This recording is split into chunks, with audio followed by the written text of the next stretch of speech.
nice.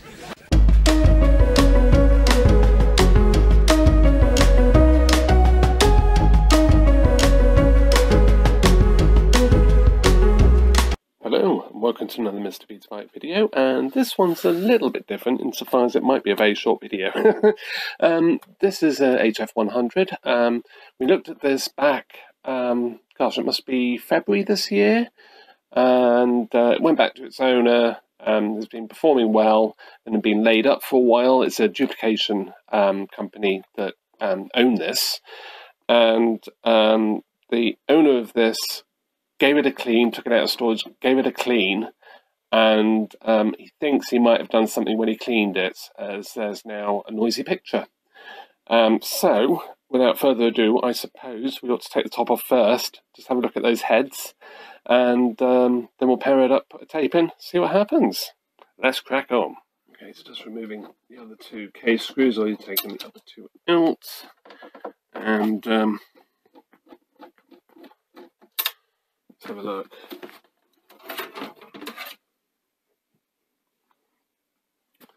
So you might remember that it does actually have a can on the top.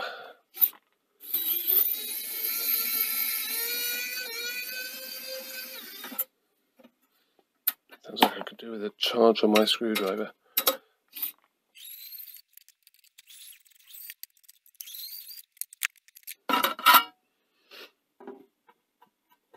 Okay, so there it is.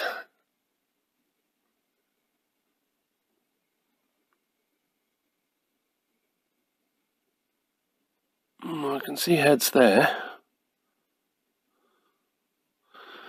I suppose a good idea would be to look through a little viewing gap, which this doesn't have. Oh, but I can see the problem. I forget that these drums don't have the viewing gap. Can you see what the problem is? You might just be able to make out. No.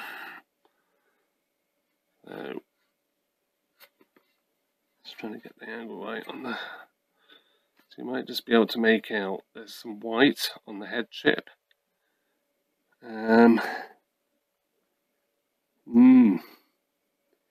That's not ideal.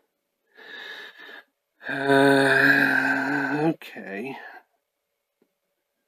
The AFM heads don't look too bad. It looks to only be one head actually that's got the bulk of the contamination. Okay, so I'm going to see if I can get that off. So, I'll just stick that in there. I think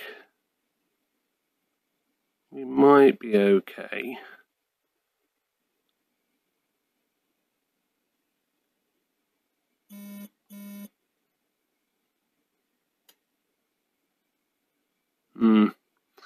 I think what I'll do next is I'll power it up. Is that some contamination down the bottom there? Does look like there's some contamination going on at the bottom. Tape path there. I cleaned off. There was some on the upper drum as well. Just sort of at the top of where tape would go. It's almost like it's had a mouldy cassette in it. It may well be what it is.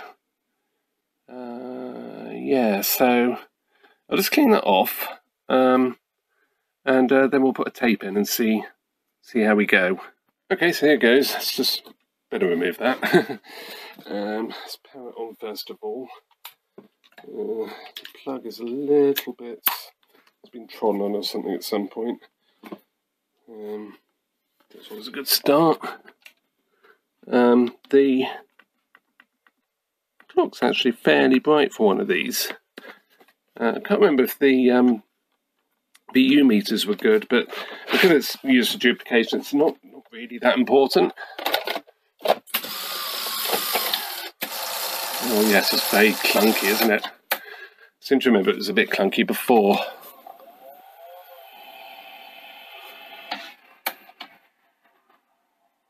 Okay, we've got noisy bearings.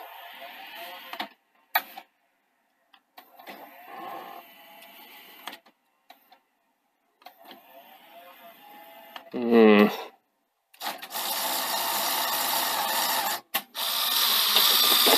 that sounds awful. What's happened there? I don't appear to have any winding. Let's try this again. Gosh, it sounds pretty noisy, doesn't it? Oh, there we go, that's fine. Not quite what that was all about. Do wonder if this has had a mouldy tape in it.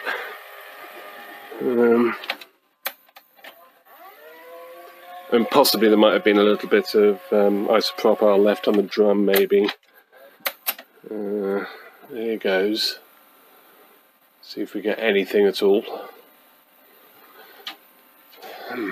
Yeah, we appear to get nothing, although, well, we've got AFM.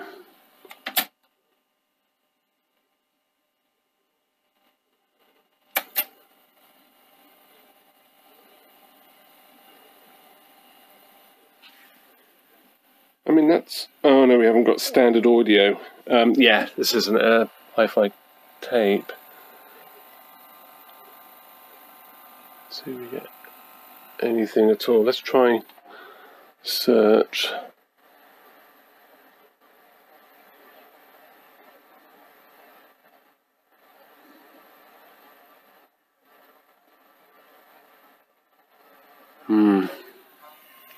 Not looking too hopeful, is it?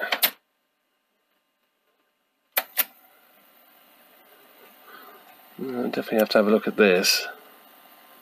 See what's going on with the... because that's so noisy. Just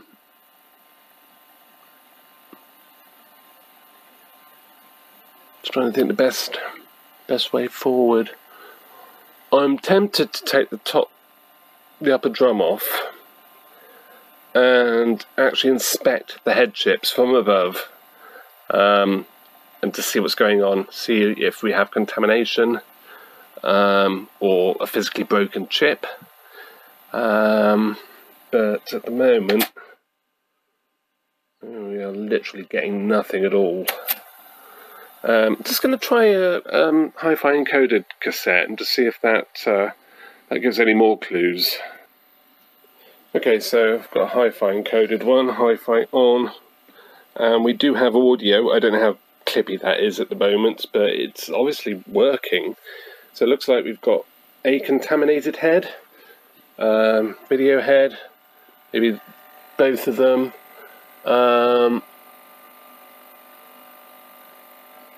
So I'm just very gently applying some pressure. Only do this if you know what you're doing. It's a great way to damage heads if you don't know what you're doing. But sometimes it's just enough just to get, flick off a bit of contamination. Obviously not very good for the cassette either, but that's my test cassettes, that's fine. One thing that is interesting, you can see it's got like the screensaver, no signal. If I move the tracking, I can get it to momentarily disappear and reappear in a new place. And that's showing that there's a little bit of a video signal there. So it's probably just white out. It's just a whited out snow signal, I'm guessing. And we have lost the hi-fi. Let's put that back. Oh, hang on a second.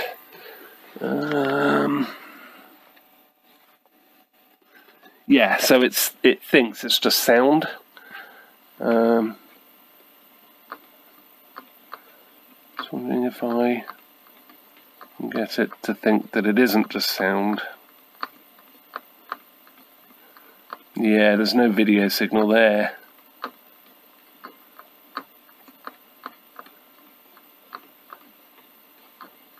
Okay, well I think we're going to have to take the drum off. I'm going to take a break now anyway before I do that. So I might just leave this tape running for a while to see what happens.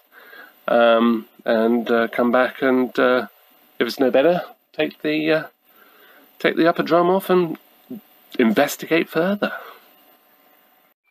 Okay, so I did let it play, and it didn't get any better. I'm not surprised. Thinking about it as well, and having a fairly good idea that it looks like a mouldy cassette has been put through here, I'm actually going to remove the heads and soak them in an isopropyl bath for sort of 24-ish hours, and hopefully that should bring them back. Like I say, they look intact, but once we get this upper drum off, we'll have a better idea. The slight thing, because this is a HF100 with the AFM as well as the three-head or two-head, I think it's two-head actually, for video. It's a bit more involved taking it apart, so do it the cheating way. So I'm not going to put out the connector, not at this stage anyway. This has already been resurfaced as well, so I've got nothing to do to this upper drum. You can see it's already got some wear on it, so I think it's had a bit of use.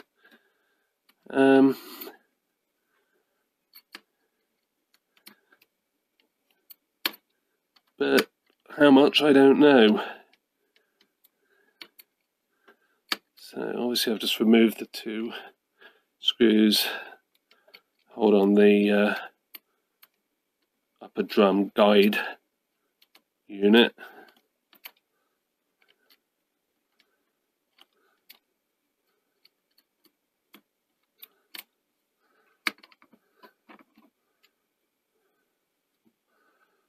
So that's that off. I'm going to take that out just because I don't want it potentially causing additional issues. Ooh, yeah. It's a bit, yeah. You can see the whites there. So that'll do it. That's just a bit weird. Sort of the... I wonder if I soaked these before, you know. Maybe. Yes, so let's fire up the old iron.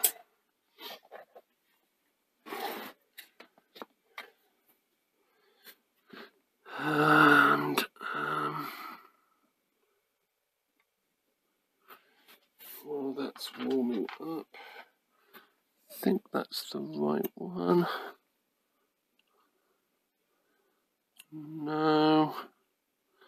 Is that a 2mm? I forgot this thing again, I haven't got the right Allen key.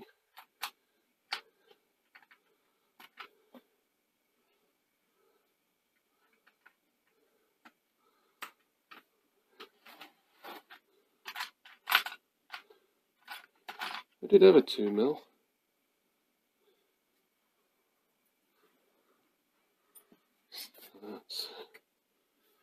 That's my 2mm.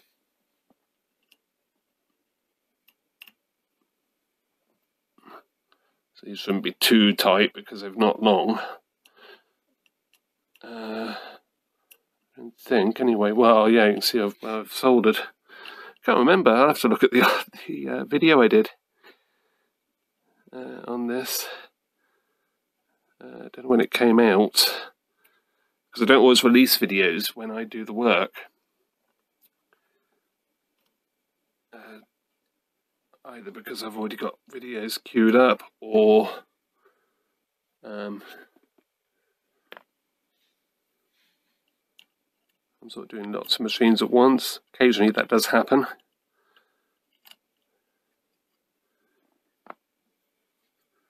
And yeah, it would have been nice to use my sucker.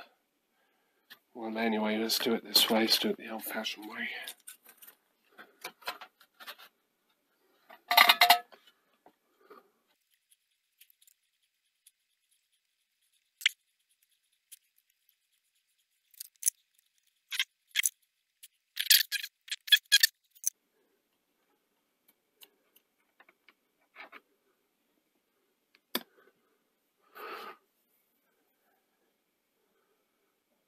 interesting. It's 2mm one again.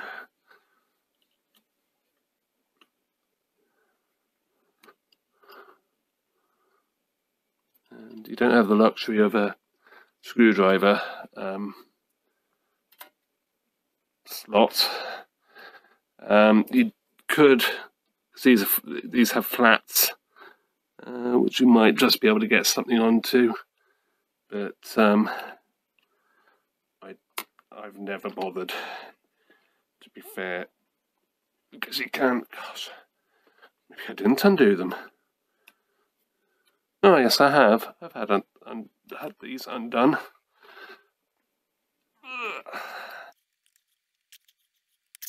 You could argue it's overkill. It has 4 on there. I don't know whether that's something more to do with balancing it.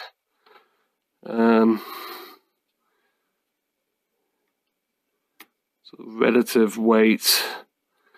And these are calibrated to be a certain weight,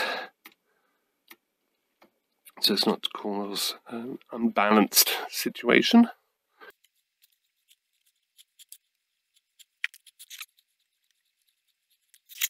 No, not yet. Getting carried away. Where's my tweezers?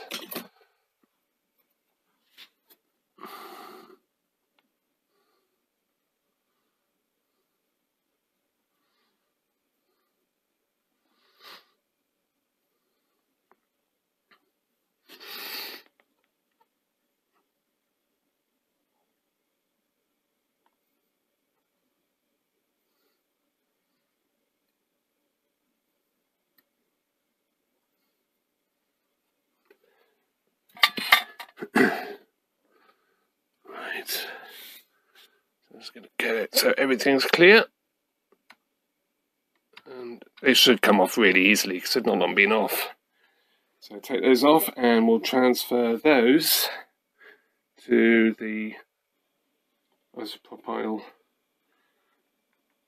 pool. Nothing in there yet, so I'll just put some isopropyl in, and I'm squirting it in to start off with, just because I can help sort of flush off that contamination. And then what I'll do, especially as it's going everywhere, is then pour some in. So everything up to the head chips themselves. A little bit more is covered because obviously there'll be a little bit of evaporation. It's quite cool at the moment, so yeah, it should be okay. So I'll put those in a safe place, and we'll see how we get on. I don't want to move that too much, I didn't bash ahead. Yeah, hopefully that will do the trick.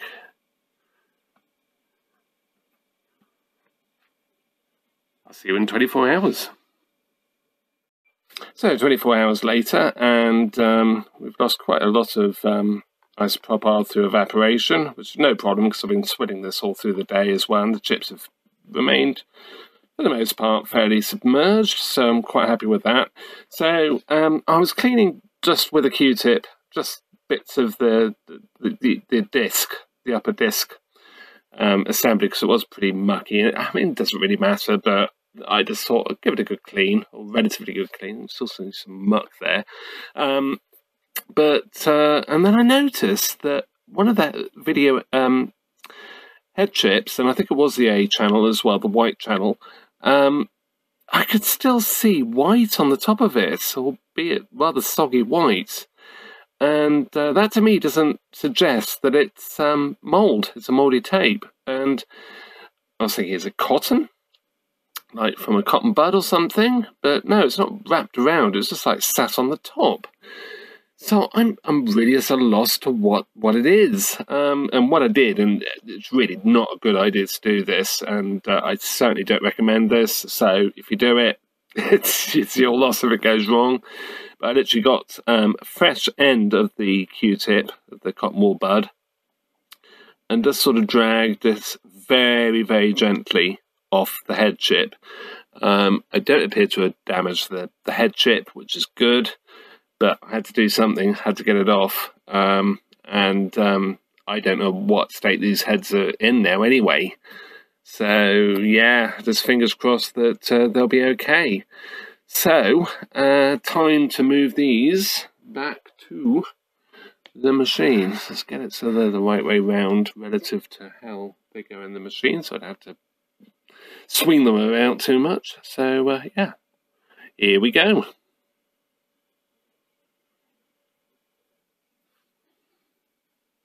So, get those in like so. And I'm particularly clumsy at the moment, just because I'm still struggling with this thinking flu. So I have kept it so the head chips are at an angle that's least likely to cause any sort of damage to them. And of course I put all of my keys away. For once, I actually put stuff away. Wow.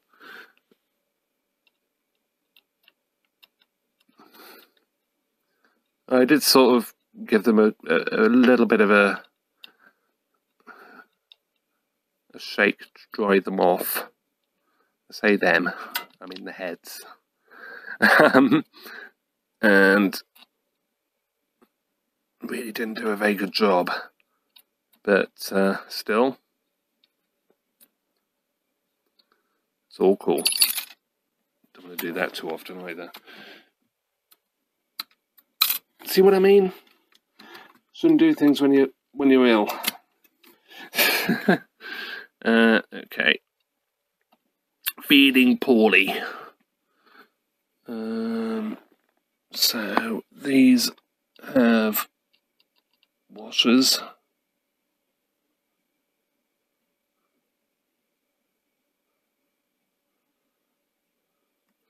So I'm just getting them relatively tight at the moment.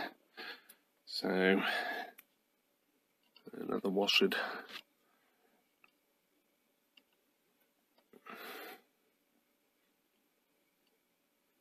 It's funny, I do get a bit nervous about doing it this way, but it is fine. Struggling to find the remaining one with the washer. So they're shape-proof washers on the heads themselves.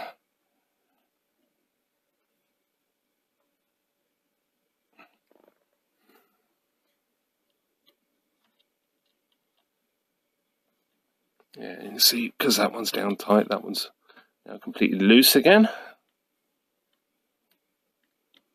I do think it is overkill, but I'm sure Sony had their reasons. I don't think it's to do with the head flying off or something, the head disc. I think it's more to do with just the ease of balancing.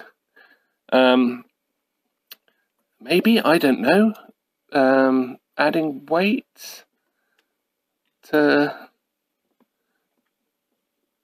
it through putting extra screws in, because if you have extra weight, the percentage of any tolerance issues is ironed out by the fact that you've got the extra weight there. That makes sense? Percentage relative to mass?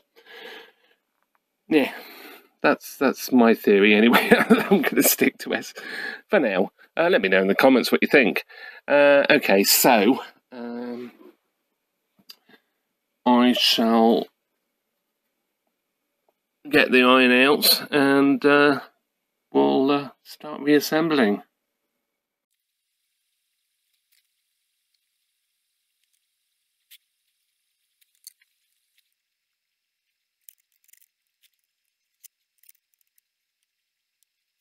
Okay, so it's all in place. In that world of my own there for a minute. It's just like thinking of something completely different. I was actually thinking about that Sanyo VTC 5150 and how everybody very kindly voted with 100% that they wanted me to do a full, everybody wants me to do a full recondition of it. And I'm actually really chuffed about that. So I will do that as a series of videos. It's going to be a big job to really get it spot on. I want to get it spot on. But I probably won't get rid of the scratches on the few scratches on the silver paintwork, because I think it's nice to keep a little bit of the genuine sort of life story of the machine. It's had use. It was a bit abused before it came to me, and I obviously didn't look after it for some of its life anyway.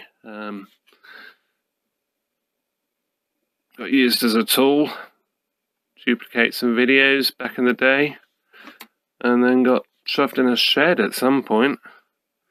It's all sort of starting to come back to me how unkind I was to that machine, and when I originally said I'd looked after it pretty well, it's like, no, I didn't. I really didn't. And to a large extent, as a testament to these machines, it's amazing how much abuse they will take. And with not too much TLC, actually come back as really good, usable machines again. So, yeah, I think people are a bit harsh on this kit. But, of course, you need to know what you're doing and have the confidence to do it. But, anyway, I digress. Things are looking okay. I'm a bit worried about that head. It just doesn't look right somehow. Yeah, that is the head that had the contamination on it. It's almost like it's been damaged.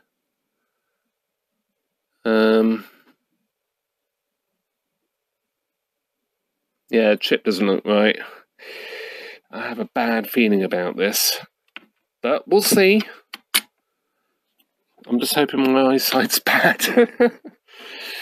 But yeah, to my eye, it doesn't look right.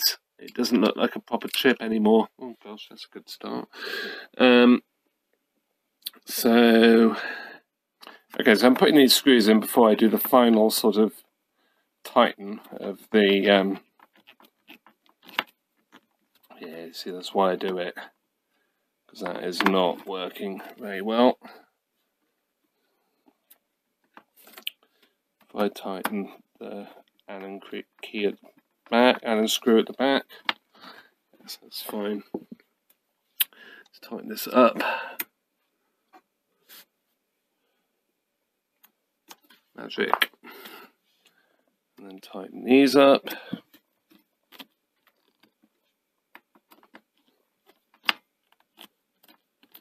Just exercising those drum. Oh, have I lost the springs? Oh, yes, I've lost the springs. I'm actually putting some different ones on because the springs just let go and the guides fell off, and I just thought, you know, I seem to remember that happened before. Actually, it just doesn't seem to really sit very well. So this one's a little less tarnished. So it looks nicer if nothing else. I don't know whether all the bits are gone. It just sort of fell apart. So that's good anyway. So let's put the fan back on.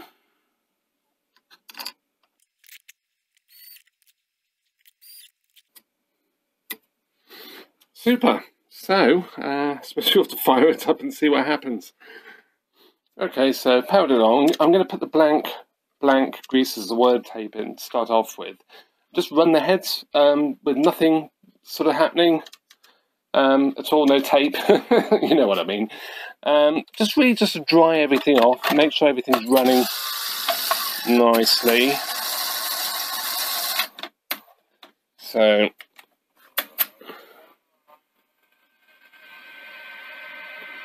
there go the bearings. Hopefully they'll quieten down as it beds in.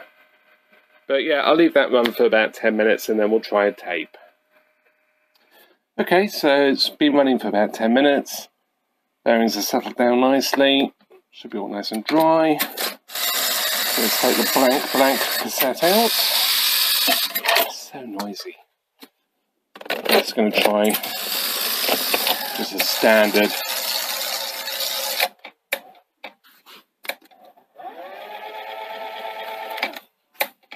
tape first. And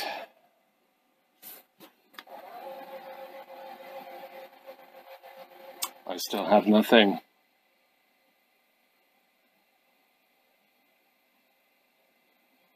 That head, the heads just don't feel right. So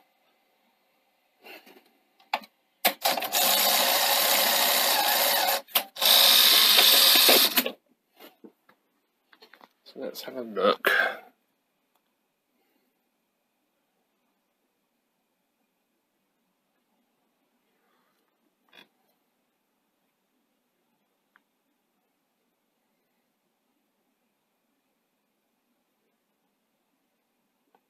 It just looks like there's no head there. It's like you can see a tiny bit of the chip.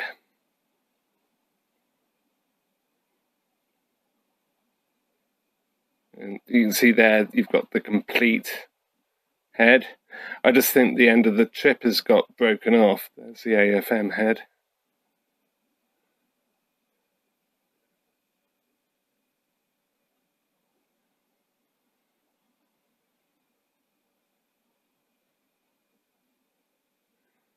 Yeah, I just think that's been damaged.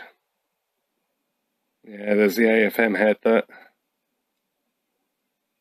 Oh no.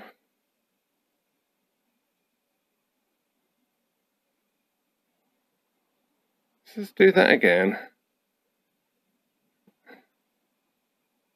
Yeah, you can see the head's not there. So, unfortunately, this is, well, unfortunately it's scrap, really, because you just can't get those head discs. So, oh, it's so sad. I mean, this machine has seen life. That's one thing for sure. I mean, I do still have those new heads, but I want that for my good machine. I want that disc for that good machine. So, yeah, with a heavy heart, I think this machine might be put on one side. Scrapping it seems a bit harsh, because it actually seems to work really, really well. Overall, it's a good machine, even though it's seen a lot of life. It's been used, so you know you haven't got the problems with it being stored in stupid locations and whatever. But that head chip, I mean, that's it. It's game over, really. So yeah, not a fix. That doesn't happen often. But it may well show up in another video, so keep an eye out. But with that, thank you very much for watching. Sorry it wasn't better news, but see you in another video. Bye for now.